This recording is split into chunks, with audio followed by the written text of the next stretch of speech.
नमस्कार दोस्तों, मैं राजेश कुमार, आप सभी का मित्र, आप सभी का भाई पुनः आप लोगों के सामने उपस्थित हो चुका है एक नया टॉपिक लेकर के। जैसा कि आप जान रहे हैं, हमारा टॉपिक इस समय शिक्षा मनोविज्ञान चल रहा है। तो शिक्षा मनोविज्ञान के अंतर्गत हम आप लोगों से आज चर्चा करेंगे एक बेहतरीन टॉपिक, अधिगम के सिद्धांत और उनके नियम। तो उस पर आधारित हम चर्चा करेंगे, जिसमें हम आपको बताएंगे कि किस सिद्धांत का प्रतिपादन किसने किया और कैसे कैसे उस सिद्धांत को प्रतिपादन किया। पूरा जो है ब्यौरा मैं आपको बताऊंगा। इस वीडियो को देखने के बाद आपका अधिगम के सिद्धांत या नियम गलत नहीं हो सकते, इसकी मैं लिखित गारंटी आपको दे सकता हूं। एक बार इस वीडियो को अवश्य देखें। मैं वादा करता हूं कि इस वीडियो को देखने के बाद आप 5 से 7 नंबर हर हाल में प्राप्त करने की क्षमता अपने अंदर समाहित कर लेंगे, क्योंकि कोई भी ऐसा पेपर आज तक नहीं बना जिसमें अधिगम से आधारित पेपर में प्रश्नों को शामिल ना किया गया हो। तो बगैर देर किए हुए मैं आज आपको लेकर चल रहा हूं अधिगम के सिद्धांतों की तरफ। तो अधिगम का सिद्धांत हमारा आज का टॉपिक है। हमारा आज का टॉपिक जो है अधिगम के सिद्धांत है। और अधिगम के सिद्धांत के अंतर्गत पहला जो अधिगम का सिद्धांत है, अंतर्दृष्टि का सिद्धांत। अंतर्दृष्टि का सिद्धांत वेरी इंपॉर्टेंट सिद्धांत है।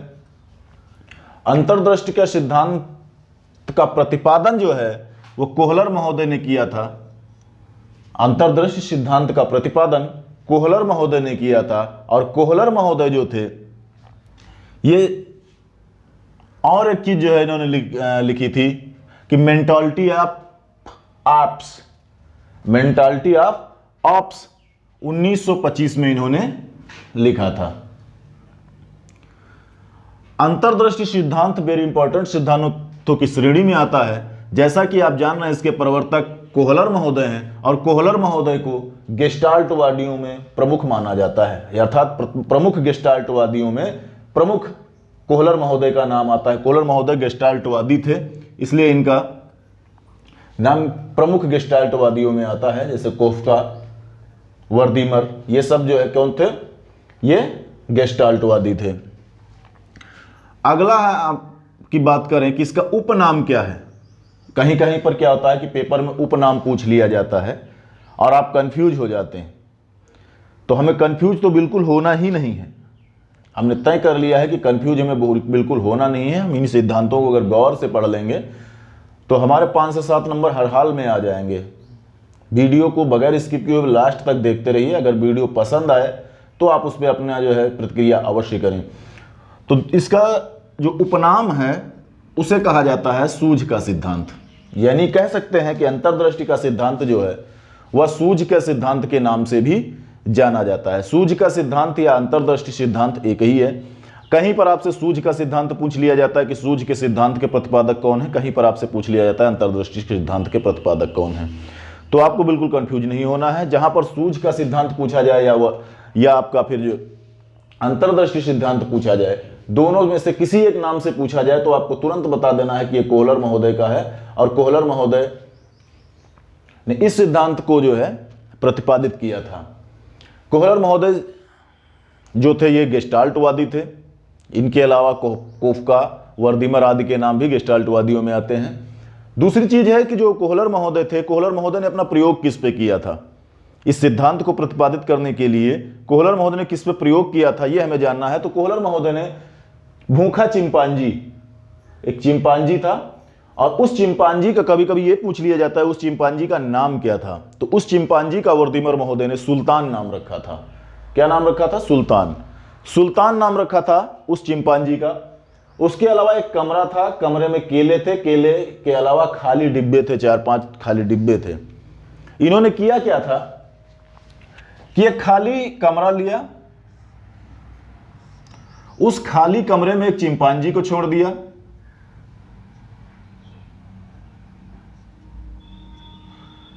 छत से केले बांध कर लटका दिया और फिर इसमें जो है खाली डब्बे छोड़ दिए। चिंपांजी चूंकि भूखा था, इसे केलों की आवश्यकता थी। चिंपांजी अब क्या करता कि इन केलों को प्राप्त कर लेता। तो वो जो है केलों को प्राप्त करने के लिए उछल कूद करता रहा, लेकिन उसे केले नहीं मिले। फिर उसने बुद्धि का इस्तेमाल किया, उसके दिमाग में यह सूझ उत्पन्न हुई कि अगर हम इन डब्बों को एक दूसरे के ऊपर इकट्ठा करके रख दें तो हम केले तक पहुंच सकते हैं। तो इसने ऐसा ही किया, डिब्बों को जो है एक के ऊपर रखा और उसके बाद जो है ये केलों को प्राप्त कर लिया, केले खा लिया और इसकी भूख शांत हो गई। इसी प्रकार से क्या किया कि इन्होंने बार बार चिंपांजी को उसमें बंद किया। तो कुछ दिनों के बाद क्या हुआ, पहले प्रारंभ में वो कुछ समय इंतजार करता, कुछ समय जो है सूझ का इस्तेमाल करता, क्या करता, धीरे धीरे करके उसने क्या किया अंत में कि जैसे ही उसको उस कमरे में छोड़ा जाता, वो खट से जाता, डब्बे लगाता और केले खा लेता। धीरे धीरे करके उसकी एक हैबिट बन गई, उसकी जो प्रक्रिया बन गई। जैसे ही आप उस कमरे के अंदर उसको डालते, वो तुरंत डब्बों को गिरता और केले खा लेता था। लेकिन प्रारंभ में क्या था कि इसको जो है केले खाने के लिए बहुत सी प्रयत्न करने पड़े, लेकिन जो है ये केले खाने में असमर्थ था। लेकिन धीरे धीरे करके इसकी आदत पड़ गई, धीरे धीरे करके इसने दिमाग लगाया, सूझ का इस्तेमाल किया और ये अंत में केलों को खाने में समर्थ हो गया। इसलिए इस सिद्धांत का नाम सूझ का सिद्धांत पड़ा।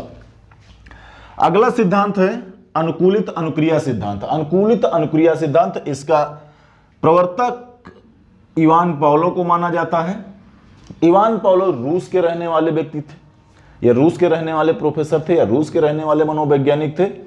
अगर आपसे कोई पूछ लेता है कि अनुकूलित अनुक्रिया सिद्धांत किसने दिया, तो इवान पावलो महोदय ने दिया। और जैसा कि आप जान रहे हैं, पावलो महोदय रूस के रहने वाले थे और यह सिद्धांत इन्होंने 1904 ईस्वी में दिया। इस सिद्धांत को पावलो महोदय ने 1904 ईस्वी में प्रतिपादित किया। उपनाम की बात करें, जैसे हमने जो है अंतर्दृष्टि सिद्धांत के उपनाम की बात की थी, तो इसे जो है सूझ का सिद्धांत माना जाता था। लेकिन अनुकूलित अनुक्रिया सिद्धांत का उपनाम क्या है, तो इसका उपनाम शास्त्रीय अनुबंधन है। शास्त्रीय अनुबंधन, क्लासिकल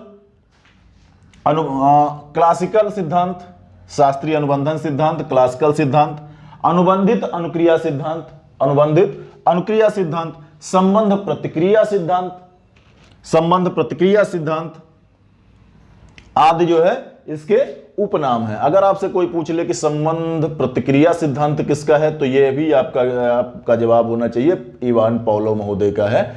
और ये अगर आपसे पूछ लिया जाता है अनुकूलित अनुक्रिया सिद्धांत किसका है, तो अनुकूलित अनुक्रिया सिद्धांत इवान पावलो का है। क्लासिकल सिद्धांत किसका है, इवान पावलो का है। शास्त्रीय अनुबंधन सिद्धांत किसका है, इवान पावलो का है। अर्थात कह सकते हैं कि अनुकूलित अनुक्रिया सिद्धांत के ही यह जितने भी उपनाम हैं, या ये जितने भी नाम हैं, जैसे शास्त्रीय अनुबंधन, क्लासिकल, अनुबंधित अनुक्रिया, संबंधित प्रतिक्रिया आदि जो है, जो ये नाम है, ये किसके हैं, ये हैं अनुकूलित अनुक्रिया सिद्धांत के। इसके बाद बात करते हैं कि इवान पावलो महोदय ने प्रयोग किस पर किया और किस प्रकार से प्रयोग किया। तो इन्होंने जो है प्रयोग कुत्ते पर किया। इन्होंने प्रयोग कुत्ते पर किया। तो कुत्ते पर प्रयोग इन्होंने किया कि कुत्ते को जो है लिया और भोजन लिया और एक घंटी का इस्तेमाल इन्होंने किया।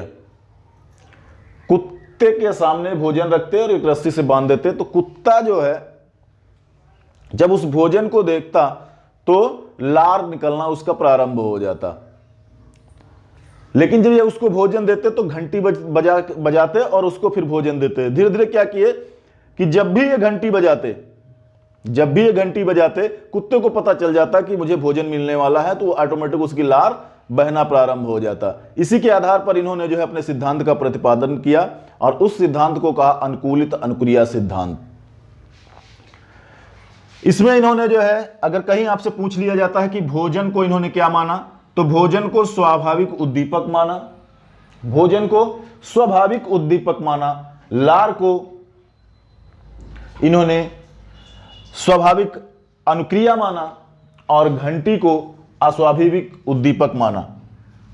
कहीं कहीं पर आपसे पूछ लिया जाता है कि घंटी को पावलो महोदय ने क्या माना, तो घंटी को अस्वाभाविक उद्दीपक माना।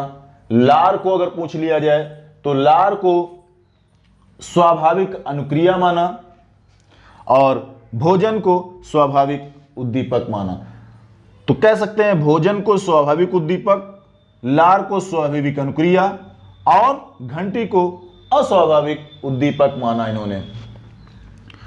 अब चलते हैं सिद्धांत नंबर 3 की तरफ, पुनर्बलन का सिद्धांत। पुनर्बलन का सिद्धांत, पुनर्बलन का सिद्धांत बार बार आप लोगों ने सुना होगा, पुनर्बलन या प्रबलन। कहीं कहीं पर आपने लिखा होगा पुनर्बलन, देखा होगा पुनर्बलन, कहीं कहीं पर प्रबलन।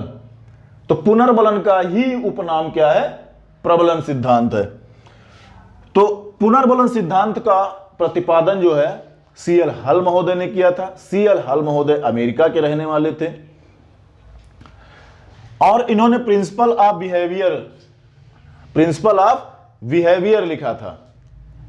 कहीं कहीं आपसे पूछ लिया जाता है कि प्रिंसिपल ऑफ बिहेवियर किसकी रचना है, प्रिंसिपल ऑफ बिहेवियर को किसने लिखा, तो आपको बगैर कंफ्यूज हुए आपको लिख देना है सीएल हल।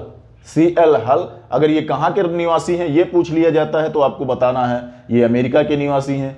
अब बात करते हैं उपनाम की।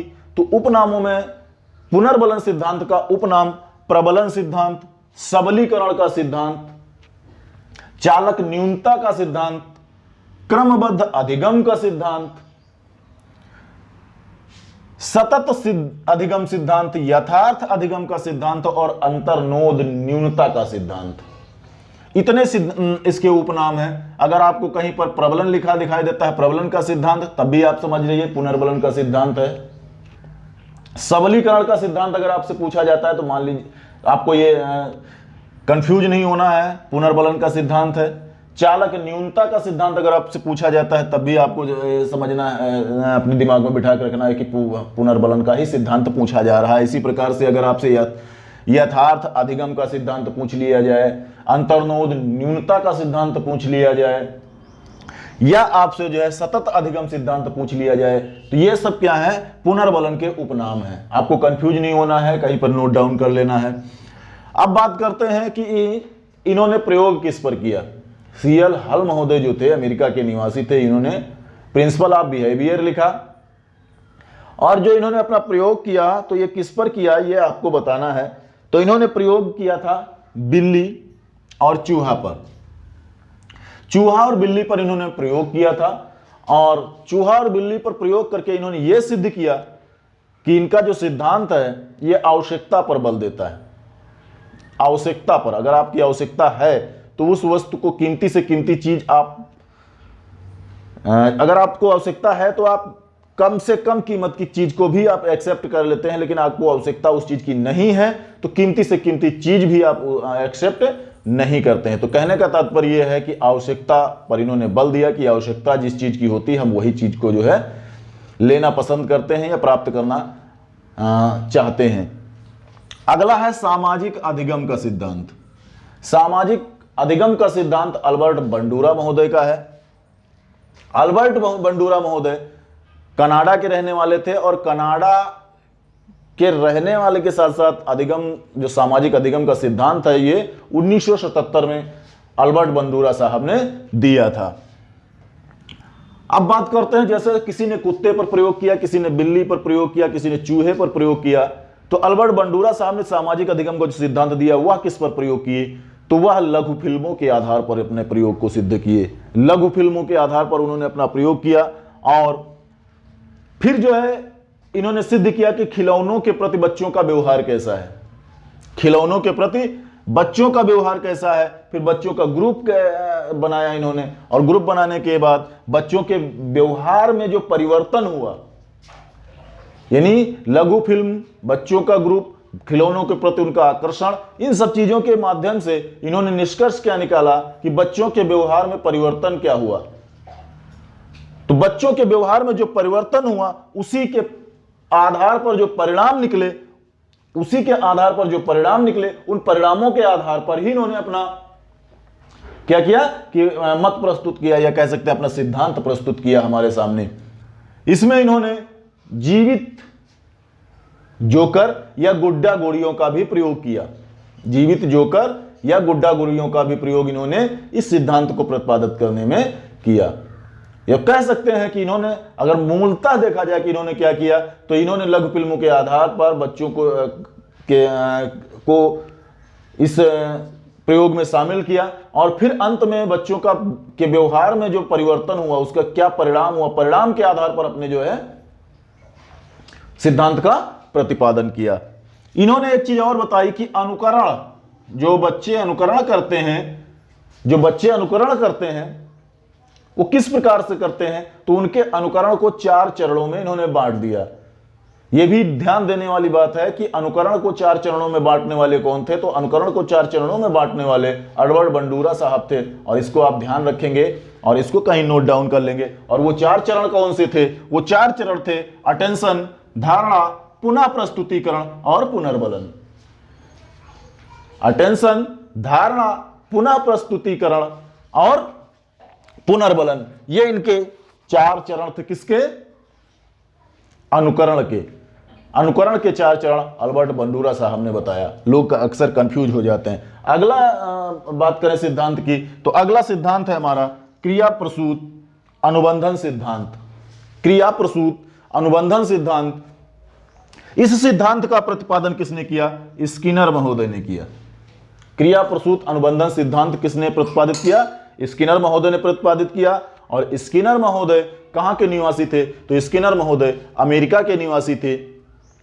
अगर आपसे पूछा जाता है स्किनर महोदय कहां के निवासी हैं, तो स्किनर महोदय अमेरिका के निवासी हैं। और अमेरिका के निवासी स्किनर महोदय ने द बिहेवियर ऑफ ऑर्गेनिज्म, यानी organism, the behaviour of organism की भी रचना किया, लिखा। द बिहेवियर ऑफ ऑर्गेनिज्म किसकी रचना है? तो अमेरिका के मनोवैज्ञानिक स्किनर महोदय की रचना है। आपको ही नोट डाउन कर लीजिए, काफी बार वो पूछा गया है, पूछे जाने के चांस बनते हैं। उपनाम की बात करें तो सक्रिय अनुबंधन, सक्रिय अनुबंधन सिद्धांत, सक्रिय अनुबंधन सिद्धांत, अनुक्रिया सिद्धांत, सक्रिय अनुबंधन सिद्धांत और अनुक्रिया उद्दीपन, अनुक्रिया उद्दीपन सिद्धांत, संधानात्मक अनुबंधन, ये इस सिद्धांत के क्या हैं? उपनाम है। उपनामों की बात करें, जैसे आपको अन्य जहां बताया गया शास्त्रीय अनुबंधन, क्लासिक अनुबंधित अनुक्रिया सिद्धांत। यहां देखिए शास्त्रीय अनुबंधन, पाउलो महोदय ने क्या किया कि जो अपना सिद्धांत बनाया उसे शास्त्रीय अनुबंधन के नाम से दिया।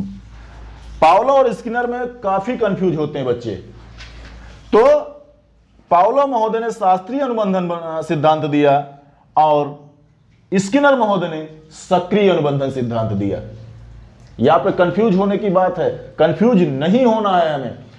पाउलो महोदय ने क्या किया कि शास्त्रीय अनुबंधन दिया और स्किनर महोदय ने क्या किया? सक्रिय अनुबंधन सिद्धांत दिया। इसी प्रकार से अनुबंधित अनुक्रिया सिद्धांत, अनुबंधित अनुक्रिया सिद्धांत पाउलो महोदय ने दिया, जबकि अनुक्रिया उद्दीपन सिद्धांत किसने दिया? स्किनर महोदय ने दिया।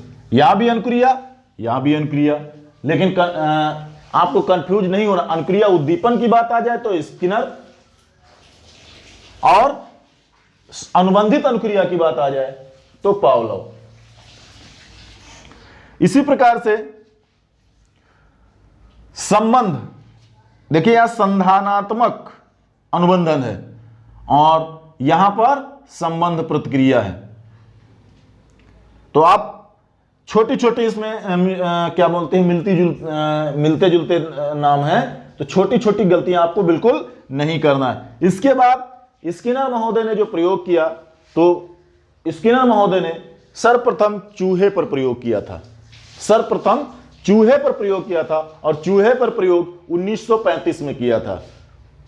स्किनर महोदय ने सर्वप्रथम प्रयोग 1935 में चूहे पर किया था। उसके बाद कबूतर पर प्रयोग किया और कबूतर पर प्रयोग 1943 ईस्वी में किया। जो प्रयोग स्किनर महोदय ने किया वो, और उस प्रयोग में एक बक्से को इन्होंने शामिल किया, एक बक्से को अपने प्रयोग में शामिल किया। तो उस बक्से का नाम भी कभी कभी पूछ लिया जाता है कि जिस बक्से का प्रयोग स्किनर महोदय ने किया उस बक्से का नाम क्या होता है? तो उस बक्से का नाम स्किनर बॉक्स होता है। स्किनर बॉक्स उस बक्से का नाम होता है। और सर्वप्रथम अगर पूछा जाए इन्होंने प्रयोग कब किया, तो 1938 में चूहे पर किया और 1943 में कबूतर पर प्रयोग किया। एक चीज और कंफ्यूज करती है आप लोगों को, आरएस थ्योरी। आरएस थ्योरी किसने दिया? अगर आपसे पूछ लिया जाता कि आरएस थ्योरी किसने दिया, तो आरएस थ्योरी स्किनर महोदय ने दिया। और एक आता है एसआर बांड। एसआर बांड किसने दिया? तो वह थॉर्नडाइक महोदय ने दिया। स्किनर महोदय ने अधिगम के सिद्धांत दिया है, थॉर्नडाइक महोदय ने अधिगम के नियम दिए। इतना आपको ध्यान रखना है कि थॉर्नडाइक महोदय ने अधिगम के नियम दिए हैं, स्किनर महोदय ने अधिगम का सिद्धांत दिया है। स्किनर महोदय ने क्या किया कि स्किनर महोदय ने एक चूहा लिया, चूहे में को बॉक्स में बंद किया, बाहर भोजन रखा, भूखा चूहा था, उछल कूद किया, उसमें एक लीवर लगाया, लीवर पे पैर पड़ा, बॉक्स खुल गया और चूहे ने भोजन को प्राप्त कर लिया। फिर अगले दिन यही प्रक्रिया हुई। लेकिन इसके बाद जो है, क्योंकि चूहे की आदत होती है अनावश्यक उछल कूद करना, भूख लगी होगी तब भी, नहीं लगी होगी तब भी, क्योंकि चूहा एक जगह बैठने वाला प्राणी कह सकते जीव नहीं है, तो ये उछल कूद अनावश्यक रूप से करता रहता है। इसलिए इन्होंने इसको बदला और कबूतर का प्रयोग किया। तो वही बॉक्स था, उसी प्रकार का, उसी प्रकार लीवर था, उसी प्रकार से भोजन था। तो इन्होंने क्या किया कि उस कबूतर को बंद किया। कबूतर जो उसी में बैठा रहता था, जब उसको भूख लगती तो उछल कूद करना स्टार्ट करता, उसका पैर लीवर पर पड़ता और लीवर पर पैर पड़ने के बाद ये सीधे जो है बॉक्स खुल जाता और ये अपना भोजन प्राप्त कर लेता। यही प्रक्रिया बार बार होती रही और इस प्रक्रिया के बार बार होने से कबूतर ये सीख गया कि इस लीवर को दबाने से हमें भोजन मिल जाएगा। तो जैसे इस कबूतर को उस बॉक्स में बंद कर दिया जाता, उसी प्रकार से तुरंत जो है वह उस बॉक्स को खोल लेता था और अपने भोजन को प्राप्त कर लेता था। अगला जो हमारा है सीखने के नियम।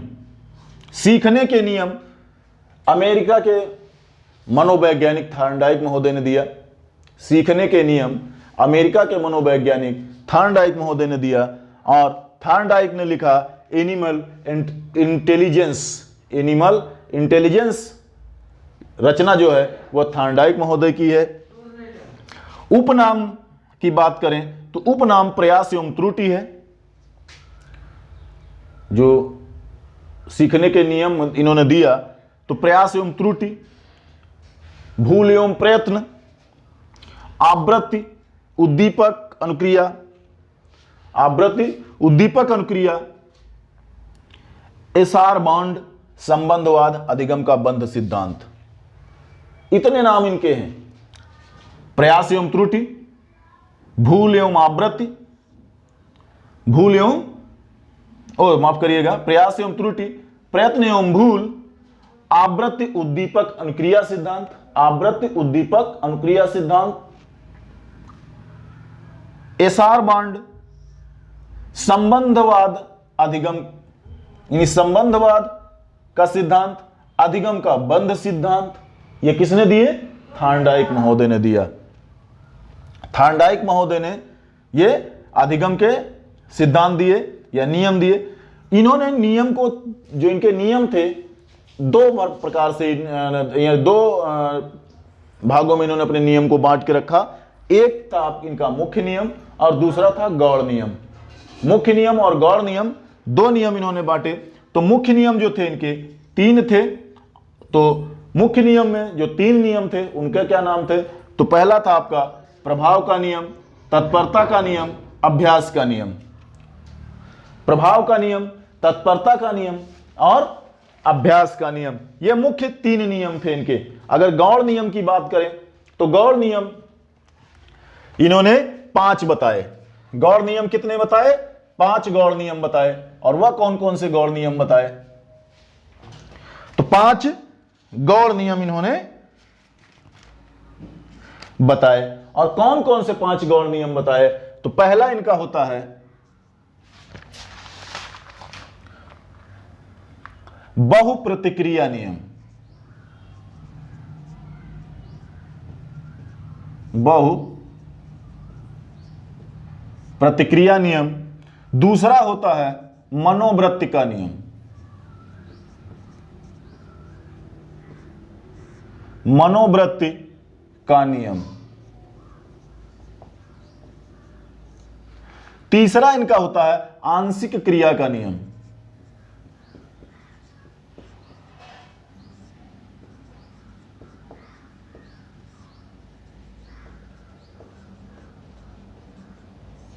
और चौथा नियम इनका है आत्मीकरण का नियम।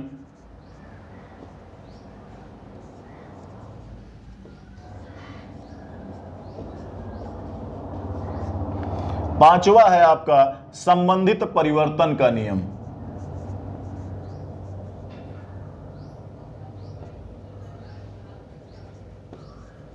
संबंधित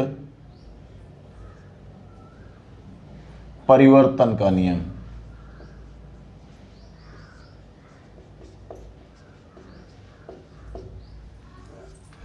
तो मुख्य नियम इनके कितने थे? 3 थे। और गौड़ नियम कितने थे? 5 थे। मुख्य नियमों में अभ्यास, तत्परता और प्रभाव, ये 3 प्रकार के नियम इन्होंने दिए। और गौड़ नियमों की बात करें तो गौड़ नियम में बहुप्रतिक्रिया, मनोवृत्ति, आंशिक क्रिया, आत्मीकरण और संबंधित परिवर्तन का नियम, ये इनके 5 गौड़ नियम थे। तो दोस्तों, अगर वीडियो पसंद आया हो तो वीडियो को लाइक कर दें। पहली बार वीडियो देख रहे हैं तो चैनल को सब्सक्राइब कर लें, दोस्तों के साथ शेयर कर दें, कमेंट करना तो बिल्कुल ना भूलें। दोस्तों, अगर इस वीडियो को आपने ढंग से देख लिया तो 5 से 7 नंबर की मैंने गारंटी ली थी और 5 से 7 नंबर आपको यहां से मिलने वाले हैं। इसमें किसी प्रकार की कोई गुंजाइश नहीं है कि आप यहां से 5 से 7 नंबर नहीं पा सकते। तो दोस्तों, आप बने रहें मेरे चैनल पर। अन्य वीडियो देखने के लिए डिस्क्रिप्शन बॉक्स में जा सकते हैं, प्लेलिस्ट में जा सकते हैं, मेरे समस्त वीडियो वहाँ आपको मिल जाएंगे। दोस्तों, बगैर देर किए हुए आप मेरे समस्त वीडियो देखिए और आने वाली टीचर भर्ती में 101% आपका सिलेक्शन होगा, ये मेरी गारंटी है। दोस्तों, इन्हीं शुभकामनाओं के साथ मैं लेता हूँ आपसे विदा। जय हिंद, जय भारत, वंदे मातरम।